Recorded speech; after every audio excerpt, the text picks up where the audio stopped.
C'est fou en France comment on n'aime pas les Arabes quand même. Hein. Il y a 2 semaines, si tu sortais pour manifester pour les Palestiniens, pour les civils palestiniens, tu prenais une amende.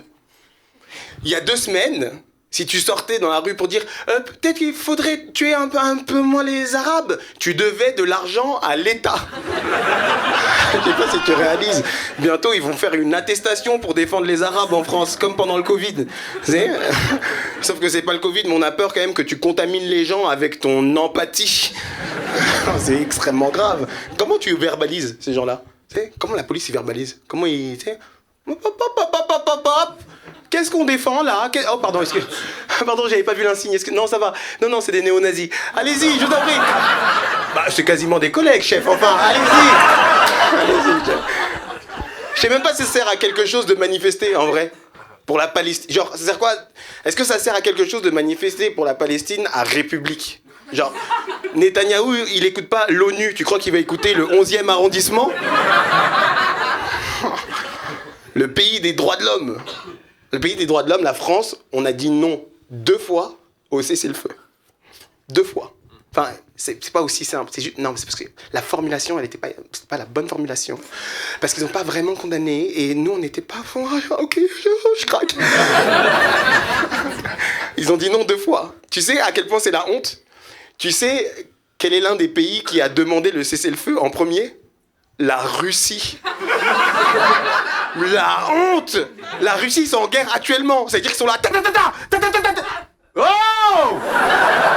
Ça va, oui? Bombardé. On s'entend plus tuer ici, putain! Non mais n'importe quoi, J'en étais où? Ah oui. C'est des grands malins. T'imagines, le pire, ça doit être les Ukrainiens devant leur télé. Genre, ils ont dû... C'est le... Quoi? Tu sais ce qui est encore plus incroyable parmi les gens qui se sont abstenus, parmi les pays qui se sont abstenus, il y avait qui? L'Ukraine. Mais c'est quoi ce... Qu'est-ce qui se passe? C'est-à-dire que l'Ukraine, on leur a demandé est-ce que vous êtes pour le cessez-le-feu? Ils ont fait... Je sais pas... Quoi? Et là, ils ont eu un consensus et ils ont dit non, une pause, on va demander une pause humanitaire, une trêve. Ça veut dire que la communauté internationale s'est réunie. Ils sont réunis, ils ont dit ok, je propose. Alors notre proposition est la suivante. On propose de faire pouce. On passe au vote. Quoi? C'est dire quoi? Une pause humaine? C'est dire on les soigne, on leur redonne à manger, ils vont peut-être courir un peu plus vite. C'est quoi? Genre, tu sais, on les redonne. Allez, ça va, asseyez-vous, ouais. Bah, on a arrêté, ça fait 72 heures, on a arrêté ça, ouais. C'est mieux hein, quand il n'y a pas boum, boum, boum, hein. Eh ouais, on sent, tu sens mieux? Ouais. Cours! Moi, je pense pas que la France, elle ait peur d'une montée de l'antisémitisme. Je pense que la France, elle a peur qu'on se souvienne que elle l'a été. Tu sais, la France, c'est ce personnage, tu sais, qui a commis un crime dans un film de détective et qui se fait attraper parce qu'elle en a trop dit.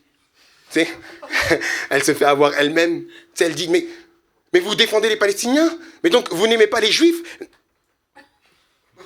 Mais attendez... On n'a jamais dit le mot juif. Non, c'est parce que... Mais vous n'aimez pas les juifs? Non, oui, ok, j'ai collaboré en 39-45. Mais il portait du Hugo Boss, je suis le pays de la mode. Ils ont demandé aux gens de condamner.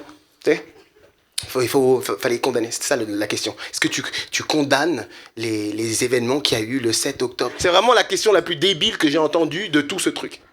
Est-ce que je condamne? Mais moi, si tu me poses la question et que je réponds pas, c'est pas que je doute de mes idées, hein. Je doute de tes capacités intellectuelles, espèce de mongol. T'es vraiment en train de me demander si je condamne des gens qui tuent des gens, mais t'es un malade mental. C'est quoi ta question d'après, Gérald? Tu veux? Non mais c'est quoi après? Après il va me demander si je trouve que la pédophilie c'est bon délire, c'est quoi? Ça n'a vraiment aucun sens, tu sais. Le grand argument c'était que je comprends, hein, je comprends la question, mais le problème c'est qu'il n'y a pas de nuance. Tu sais, ils ont dit ouais mais si tu dis quelque chose aujourd'hui et que t'as rien dit avant, ça veut dire que tu légitimes ce qui s'est passé avant. Mais c'est un immense raccourci. Tu sais, si je suis contre la sanction, ça veut pas dire que je suis pour le crime. Si je suis contre la peine de mort, ça veut pas dire que j'adore les serial killers. Tu comprends? Et là, le serial killer, c'est genre le Hamas. Et les gens condamnés à mort, c'est pas que le Hamas. C'est comme si on cherche le serial killer, et ça y est, ils ont trouvé, ils savent où il est. Ça y est, on a trouvé le serial killer, chef. On l'a identifié, on va faire une descente dans son appartement. C'est où? Bastille. Rasé Barbès. Bastille, Barbès. Ah. Le mot d'ordre, c'est raser. On va raser. Tu sais, moi, je pense qu'on doit plus du tout, on peut plus poser cette question. C'est absurde. Tu sais à quel point c'est absurde de poser cette question? Tu sais qui a condamné les événements du 7 octobre? Je te jure, c'est pas une blague. Dieudonné. Je pense qu'on doit poser la question à plus personne après ça. Et, excuse-moi, après Dieudonné, il y a plus personne. Après Dieudonné, c'est le Hamas.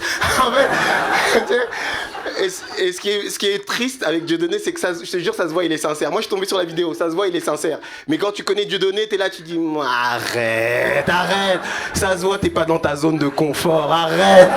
Tu nous mens encore. Salaud, pervers narcissique. Parce que, tu sais, moi, j'ai des gens qui sont très proches de moi, qui sont des pro-palestiniens et des pro-israéliens. Et c'est-à-dire que toute la journée, je reçois des vidéos des uns qui montrent que les autres, c'est des méchants.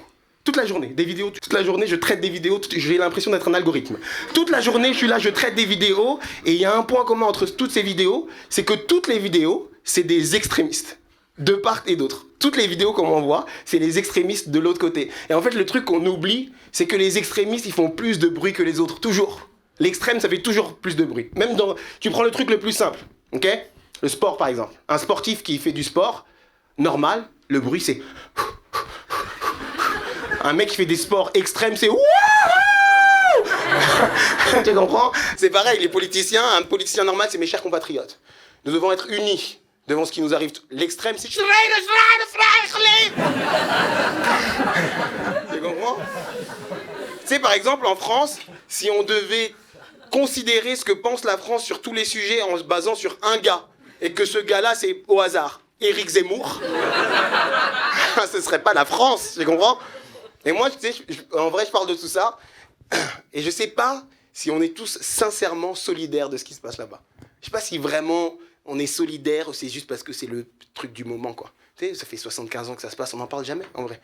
J'ai l'impression que c'est... Surtout que, tu sais, on aime bien en parler parce que c'est du débat, on adore le débat. Tu sais, c'est quoi ton avis? Tu penses quoi? T'as un camp? T'as pas de camp? C'est quoi? Dis-moi. T'as un camp? T'as pas de camp? T'as pas d'avis? D'avoir d'avis, c'est avoir un avis. Allez, dis-moi.